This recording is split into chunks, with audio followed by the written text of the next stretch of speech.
Adriana Sarabia, secretaria de Gestión Educativa, ¿cómo le va? Adriana, bueno, agradecerte, lo decíamos recién porque más allá de mi enojo en su momento, porque no habíamos podido comunicarnos, ahora la decencia y la delicadeza que nos hayan contestado. Yo en realidad vengo por mi cargador que han ofrecido.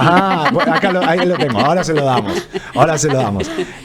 Adriana, bueno, primero, ¿qué hace la Secretaría de Gestión Educativa? Bueno, la Secretaría de Gestión Educativa tiene a cargo todas las instituciones educativas de la provincia, también tiene a cargo la Subsecretaría de Educación y Trabajo, y lo que son 7 direcciones generales de los distintos niveles y modalidades, como es nivel inicial, primaria, secundaria, educación técnica, jóvenes y adultos, educación privada y educación superior.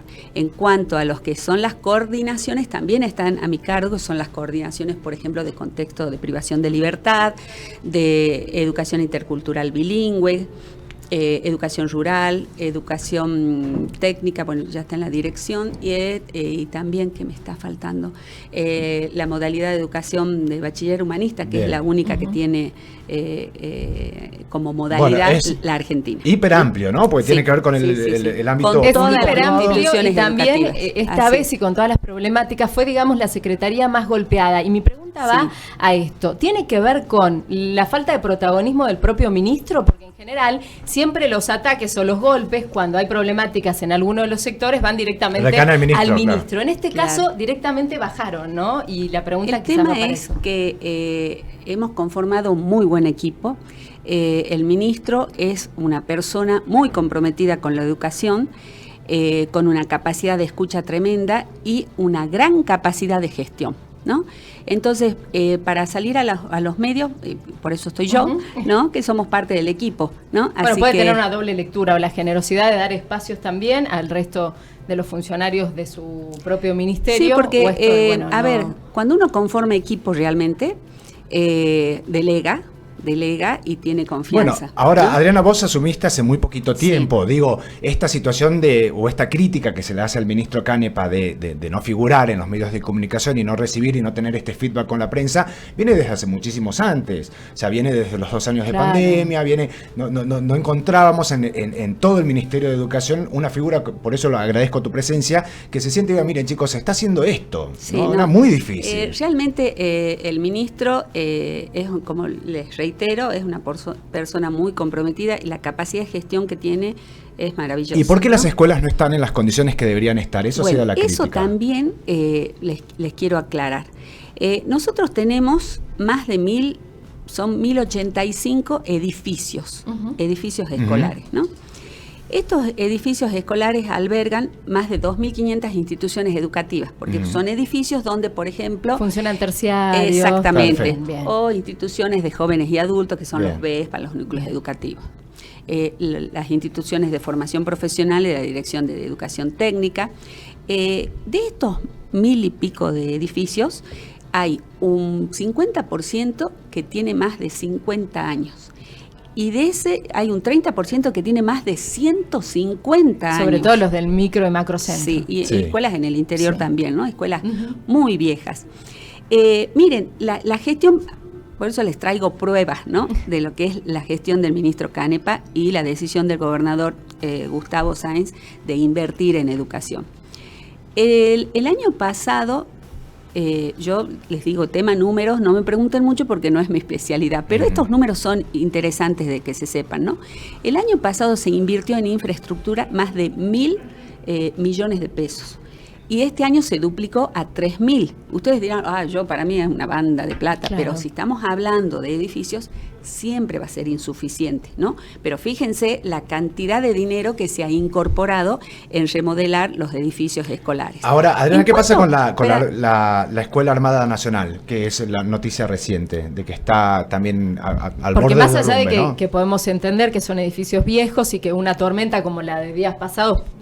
puede dejar alguna filtración, pero no se te caga el techo entero. Claro. Y sobre todo la burocracia, que por lo menos desde la institución, digo, si esto se va a poder subsanar, de que cuando hay una emergencia como esta, no se tenga que pasar por todo un sistema. No, es que no se pasa por todos los sistemas. Les reitero, hay un equipo, por ejemplo, que es específico del Ministerio de Educación, que es el Departamento de Infraestructura. Ese departamento todo se hace preventivamente porque los directores, las directoras de las instituciones plantean estos casos, ¿no? Pero los casos han sido casos puntuales, porque, por ejemplo, nosotros hemos estado con el secretario Pellegrini, estuvimos recorriendo las instituciones educativas y ya están con clases. Entonces, yo creo que se ha focalizado, se ha generalizado casos esporádicos, ¿no? Casos que han sido... No, yo le digo porque son 2.000 y pico. Y lo maravilloso que tenemos este año, que para mí es un orgullo de mis colegas docentes, ¿no? Es empezar las clases. Tiempo, y una alegría. Eso sin lugar a dudas. Pero durante el tiempo que los chicos no estuvieron en clase, ¿se hizo mantenimiento? Porque dejar casi 2 años las escuelas deberían estar perfectas, chicos, ¿no? No. Es que el tema es la inversión, ¿no? Recuerden que estuvimos en pandemia, ¿no? Entonces, había épocas en que no se podía salir, ustedes saben, ¿no es cierto? Entonces, cuando dicen, son 2 años que no se hizo nada, no, se hizo mucho, y también la parte presupuestaria también fue a lo que es la alimentación de los niños, se entregaba en bolsones, por ejemplo, ¿no? Para que los chicos pudieran comer, ¿no? Entonces, sí se hizo mucho, y recordemos que la pandemia es como una situación de guerra, fue tremenda, por eso el tema que estemos de vuelta en las escuelas es maravilloso. Ahora, Adriana, lo que es real es que más allá, y por eso valoro tu visita, porque cuando se lanza la noticia, inmediatamente los propios televidentes son los que empiezan a mandar fotos de sus establecimientos educativos. Acá no tenemos agua, acá se cayó el techo, acá tenemos una pérdida, acá. Y de verdad, nosotros como periodistas nos vimos abrumados por la cantidad de mensajes con reclamos de la gente. Por eso y con esto de que vuelve a hacer noticia que tienen que pagar una cooperadora para ese tipo de situaciones, ¿no? Para resolver. Bueno, el tema cooperadores de todos los años, ¿no? Sí, pero no es para resolver eso, ¿no? Se está viendo, además... No debería ser, pero muchas veces se por usa gestiones también del ministro, están llegando fondos desde Nación para las instituciones educativas para infraestructura. ¿Qué pasa con la conectividad? Que es otro de los temas que ha sido central. La conectividad... nosotros tenemos casi un 70% de las instituciones educativas con conectividad, ¿no? La conectividad viene desde Nación o desde la provincia, y hay instituciones educativas que tienen los 2 tipos de conexiones. Ese 30% se está trabajando también para que tengan, porque realmente es un tema que hemos visto la pandemia, la parte positiva que dejó la pandemia, por ejemplo, es el hecho de bajar la resistencia a la incorporación de las TIC como herramienta pedagógica. Que se tuvo que hacer. Antes se trataba y había... Entonces ahora lo tenemos como un aliado. Y sabemos que Internet en las escuelas es fundamental, porque hubieron muchos chicos que no tenían. Por ejemplo, en las escuelas rurales dispersas, que son esas escuelas donde el docente va en lomo de burro 7 horas, ¿no? O de mula, porque son medio cerros, o les cuesta muchísimo llegar porque no hay ni siquiera delimitación de una calle, porque son en medio de los cerros o en medio del monte. En esas escuelas ahora se está trabajando porque se van a instalar paneles solares en 260 escuelas de esta ruralidad dispersa, que forma parte de este 40% que no tenemos conectividad, ¿no? Recuerdo el nombre de una maestra que bajando también de los cerros para tratar de conseguir señal, en plena pandemia falleció, ¿no? Celeste de los Ríos, sí. Uno de los, para ir cerrando, le pido disculpas por el tiempo, pero queríamos abarcar varios temas, y uno de los temas que hablábamos el otro día también con el senador provincial, con Ketty, muy bien, tiene que ver con el control, ¿no? Porque más allá de lo que se anuncie del Estado, después saber que se ha implementado, que se ha podido aplicar de manera fehaciente y que el Estado, el propio ministerio, aporte los datos como para tener la tranquilidad de que lo que se dice que se hace, efectivamente se esté haciendo, ¿no? Es una preocupación no tan solo de los periodistas, sino también de los senadores. Bueno, estuvimos a fines del año pasado, yo recién asumida, estuvimos en la Comisión de Educación del Senado, ¿no? Donde fuimos con el ministro, los secretarios, ante el requerimiento de la comisión, la cual preside el senador Rosso, ¿no? Y estuvimos dando respuestas de todo el accionar, ¿no? del Ministerio de Educación. ¿Qué pasa con la ESI? Bueno, gracias por darme ese pie, porque en Salta hay un mito, ¿no? Hay un mito de que la ESI no se aplica. Y yo les quiero contar que en Salta tenemos puesta la mirada desde Nación, porque tenemos normativa que es de avanzada. Y tenemos 2 normativas, y una la firmó el ministro Canepa, para desmitificar también eso que el ministro Canepa no quiere la ESI en la escuela. No es así. Nosotros tenemos una referente de lo que es una referente ante nación de lo que es la ESI. Esta referente tiene a cargo un equipo que va trabajando en las escuelas. En Salta la ESI se está aplicando desde el año 2012. Con muchísima resistencia. ¿Se aplica de manera transversal en todas las disciplinas o es algo puntual? También es transversal, pero... los docentes están capacitados para afrontar... Sí. Y lo que pasa es que en nuestra Constitución, bueno, yo soy más vieja, ¿no? Porque a nosotros nos ha costado mucho hablar de la ESI, porque a nosotros no nos hablaron. Por eso, sí, requiere capacitación igual que con la Micaela, por supuesto. Pero el tema es que lo que nosotros sabemos que es transmisión de contenidos, de conocimientos, de prevención, ¿no? Que justamente le iba a conectar esto de la nosotros tenemos en Salta la resolución 1004, por la cual aseguramos semanalmente un módulo de 80 minutos para dar la ESI, ¿no? Para dar diferentes temáticas de la ESI.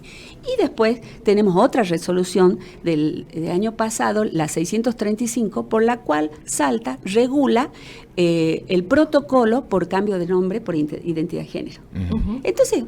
Ahora, este módulo es suficiente, insisto con esto de que sea transversal a todas las materias. ¿Los docentes están preparados como para poder abordar desde la perspectiva de su materia? Tenemos en cuenta la ola de denuncias de los mismos alumnos el año pasado por acoso y abuso. A los propios docentes, eso para mí, Carolina, es una muestra de que la ESI está dando sus resultados. Sí, es cierto. ¿Sabes por qué? Porque, por ejemplo, un caso emblemático es que el de JB González. Una chiquita de 11 años denuncia a su maestro. Y la mamá que sale a decir, dice, a mí me pasó lo mismo, pero jamás me animé a decir. Bueno, ese es el trabajo conjunto, no tan solo de la ESI, en conjunto de todos los actores de la sociedad y de lo que constantemente se va trabajando pero el chico sabe en la escuela que puede ser escuchado y que su reclamo va a tener una respuesta. ¿Cuál es la demanda, el objetivo inmediato que aplicás desde la Secretaría, que pensás que es de resolución inmediata? Digo, la autocrítica y lo que falta.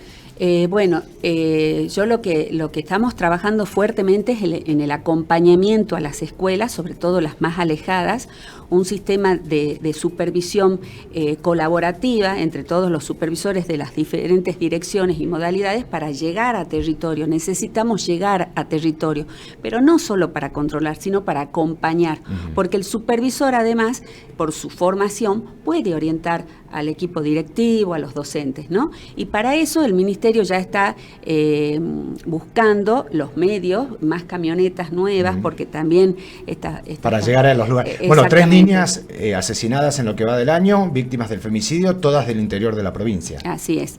Eso es un trabajo de toda la sociedad. Como claramente, sabés, ¿no? Pero bueno, el acompañamiento de la escuela. Y además la escuela, tenemos por ejemplo, una jornada nacional y provincial en la cual se suspenden las clases para la jornada de tratamiento de la violencia de género, ¿no?